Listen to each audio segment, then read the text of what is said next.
خو یو شی داسې دی یو چې هغه ټوټل دین دی، هغې ته ویل کېږي ادب. واحد ادب داسې شی دی چې پیغمبر علیه الصلاة والسلام فرمایي الدین کله ادب. دې کې حصه نه ده یاده کړې چې دا ادب د ایمان حصه ده، بلکې تمام دین د ادب دی.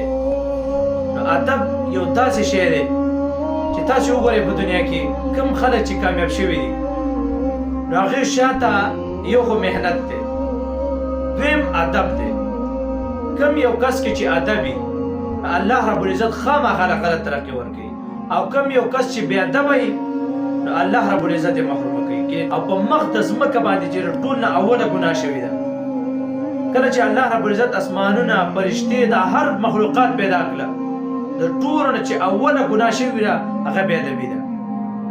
دې شاته لویه واقعه پرته ده، لیکن د ټولو نه چې اوله ګناه په مخ د ځمکه او په اسمانونو کې او په جنت هر ځای کې چې شوې ده، خو اوله ګناه دا بې ادبي شوې ده.